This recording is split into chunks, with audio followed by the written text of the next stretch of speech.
네, 세계를 만나는 시간 나우 함께하고 계십니다. 이번 코너 역사 속에서 세계를 배우는 시간입니다. 세계사로 뉴스 읽기 덕성여대 이원목 석좌 교수 오랜만에 스튜디오에 나와주셨습니다. 안녕하세요. 네, 안녕하세요. 추석은 잘 보내셨어요, 교수님? 네, 아주 멀리 방콕 갔다 왔습니다. 아마 이번 추석 연휴는 뭐 대부분 어쩔 수 없이 가족들 만나기보다는 이게 집에서 그렇게 좀 조용히 보내신 분들이 훨씬 더 많으신 것 같습니다. 자, 오늘은요 저희가 미얀마와 로힝야의 아픈 역사에 대한 이야기를 좀 준비를 해봤는데 그 이유가 당장 다음 달 11월에 미얀마에서 굉장히 중요한 역사적인 순간이 있어요. 네, 정확하게 한 달 뒤인 11월 8일 날 미얀마 선거가 있는 총선이 있는데 아웅산 수치 여사가 총선 예정대로 진행한다고 얘기했고 군부가 강력하게 코로나를 핑계대 가지고 연기하자고 그랬는데 선관위에서 기각했으니까 아마 이루어질 것 같습니다. 선거가. 예, 맞습니다. 그래서 지금 11월에 총선이 미얀마에서 열리게 될 예정입니다. 그래서 저희가 이 미얀마 총선을 앞두고 집중해보고 싶은 역사가 있어서 저희가 오늘 좀 다뤄볼 건데 바로 로힝야족에 관련된 이야기거든요. 그러니까 한 번 우리 다뤘죠? 네, 한 번 저희가 한 적이 있었어요. 네. 근데 이제 총선을 앞두고 우리가 다시 다루는 이유가 이제 그 아웅산 수치 여사가 지금 이 위상이 약간 묘해요. 왜냐하면 군부에서 법을 만들 때 아웅산 수치를 못하게 하기 위해서 배우자가 외국인 사람은 대통령을 못한다는 법을 만들었어요. 네. 그래가지고 대통령이 안 됐잖아요. 그래서 아주 별정적인 그러니까 국가 고문 겸 외교부 장관으로 지금 실질적으로 국가를 이끌고 있지만은 공식적인 국가 원수는 아니죠. 그렇죠. 네. 이런 상황에서 이제 총선이 열리게 되기 때문에 이제 군부 입장에서는 11월 총선이 되면 우리가 이 총선을 계기로 이제 정권을 되찾겠다. 그렇죠. 지금 현재는 390석이 지금 아웅산 수치 여사의 이끄는 당에서 압도적으로 이끌고 있거든요. 그러니까 수십 년간 이끌어온 군부에서는 이제 정권을 찾아올 수 있는 참 좋은 찬스라고 벼르고 있는 거죠 지금. 그러기 위해서 지금 어떻게 보면 로힝야족을 이용하는 건지도 몰라요. 왜냐 아웅산 수치가 민주주의에 말하자면 인권운동의 상징 같은 그런 존재인데 입을 다물고 있거든요. 네. 그러니까 미얀마에서 살고 있는 소수 민족이 바로 로힝야족인데 그러니까 이번 총선에서 로힝야족이 철저히 배제됐다는 이야기가 나오는 이유는 뭘까요? 배제된 건 아니고 이제 여러 가지로 불이익을 주는 거죠. 선거는 쭉 해왔어요. 이번에는 아마 하기는 할 텐데 그게 분명하지가 않아 하게 될 수 있을지 없을지는. 근데 그러니까 이 사람들이 이제 그 주민들을 세 등급으로 나눠요. 그러니까 1등급, 2등급, 3등급 해가지고 나누는데 로힝야족은 3등급이에요. 그러니까 왜냐하니까 3등급은 이 미얀마에 와 있는 외국인을 얘기하는 거거든요. 그러니까 임시 거소증 비슷한 거예요 이게. 그러니까 아예 국민 취급을 안 하니까. 그럼 로힝야족은 시민권이 없어요? 시민권이 없어요. 그러니까 여기 쭉 살아왔는데 시민권이 없고 그냥 임시 거류하는 사람으로 해가지고 아예 그러니까 임시 선거 때는 필요에 의해 가지고 임시 시민권 줘가지고 그래 투표는 하게 하고 그다음에 또 그러니까 시민 취급을 안 하고 그런 식이죠. 그래서 이건 참 굉장히 심각한 문제예요. 로힝야 문제는. 세계에서 제일 심하게 탄압받는 민족이거든요. 그러니까요. 그 나라에 엄연히 살고 있는데도 시민권을 주지 않고 국적이 없는 사람으로 산다는 건 그렇죠. 이거는 정말 우리는 뭐 너희 국적이 어디야라고 물어보면 당연히 한국이라고 말할 수 있는 나라가 있기 때문에 무국적자라는 게 얼마나 처참한 일인지가 사실 피부로 와닿진 않습니다. 근데 생각만 해도 좀 뭐랄까요? 굉장히 암담할 것 같거든요. 근데 거기에 이제 역사적인 그 이유가 있죠. 그게 또 영국이 만들어 놓은 일인데 그 로힝야족이 사는데 이제 거기가 쭉 해안 지방이에요. 서해안 지방 미얀마에.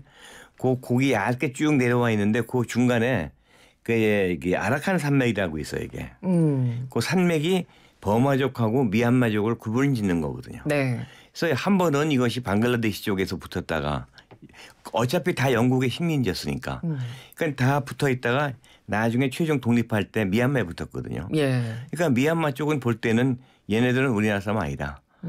그리고 또 무슬림이거든요. 미얀마가 맞습니다. 불교 국가인데 무슬림이니까 얘네들은 이건 방글라데시 붙어야지 근데 영토는 주긴 싫고 그리고 사람은 받아들이기 싫고 그러니까 이렇게 탄압을 해가지고요. 독립한 것이 48년 1월 4일인데 그 2년 뒤부터 탄압을 시작해가지고 한 3, 40년 동안에 20차례에 걸쳐가지고 대소탕작전이 벌어졌어요. 말이 소탕작전이지 죽이고 불태우고 뺏고 약탈하고 그러니까 있을 수가 없는 일들이 20차례에 걸쳐가지고 거의 지금까지 거의 한 100만 명이 방글라데시나 태국 쪽으로 도망을 가 있는 상황입니다. 그러니까 역사적인 로힝야족의 이야기를 해주셨는데 아까 그 선거권에 대해서 다시 한번 또 얘기를 해보자면요. 시민권이 없으니까 당연히 그러면 투표권도 원래는 없는 건데 그러니까 선거가 있을 때마다 임시로 신분증을 준다고 하셨잖아요. 이제 82년부터 그렇게 했는데. 네. 그래서 이제 1, 2, 3등급 매겨가지고 3등급 화이트 카드를 줘가지고 거기서 임시 투표한 다음에 그다음에 너희 시민 아니다 다시. 그러니까 임시로 잠깐 선거 때만 자기네들 줬다가. 유리하게 이제 득표하기 위해 가지고 그때 이제 다 이렇게 얘기하겠죠. 이거 우리 찍어주면 잘해주겠다. 뭐 그런 거 있잖아요, 항상. 그렇군요. 그러니까 아까 그 1등급, 2등급, 3등급으로 시민 등급을 나눈다고 하셨잖아요. 그렇죠. 그 3등급을 벵갈리라고. 벵갈리라는 것은 벵갈 사람이라는 얘기인데 네. 그 미얀마 저기 로힝야족이 사는 그 지역이 벵골 지역이거든요. 벵갈이라고도 벵골이라고도 하는데 그 방글라데시가 벵골의 나라라는 뜻이거든요. 네. 방글라데시가 벵골. 그러니까 이 같은 무슬림이고 또 이 방글라데시가 붙어 있고 그러니까는 벵갈이라고 그러는 거죠. 그러니까 어떻게 보면은 이것은 그 정확하게 보면 벵갈 사람이라는 뜻인데 그 어떤 같은 뜻이라도 이렇게 사람들이 얘기할 땐 굉장히 또 비하하는 의미도 있잖아요. 네. 차별해서 한국 사람인데 같은 한국 사람인데 뭐 어디 치 뭐 이런 식으로 이렇게 얘기를 하면은 분명히 이건 차별이거든요. 이건.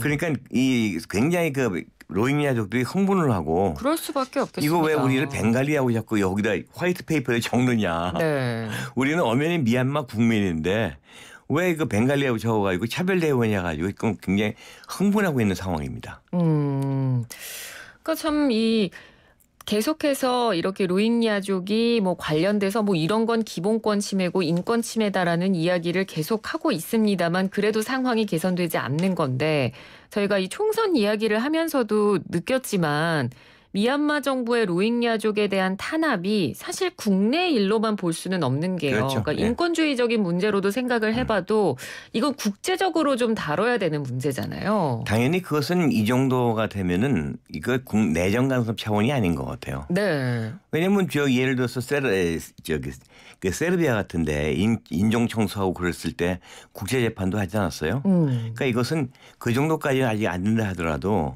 그 유엔에서 좀 나서야 될 것 같아요. 이것은. 네. 그런데 지금 이 노벨 평화상까지 받은 아웅산 수치 여사가 이 문제에 침묵하고 있고 이 부분에 대해서도 국제사회가 지금 비판을 하고 있는 건데 자 그러면 미얀마와 로힝야족이 왜 이렇게 갈등을 겪을 수밖에 없는가? 이 부분에 대한 역사. 그게 전형적인 그 식민 지배자들의 그 간교한 이간질 내지는 분리 정책이죠. 네. 영국 그러니까, 얘기 아까 해주셨죠. 예. 로힝야족이 소수 아닙니까? 이 미얀마가 원래는 버마라고 그랬어요. 이 미얀마의 거의 60 내지 70%가 버마인들이거든요.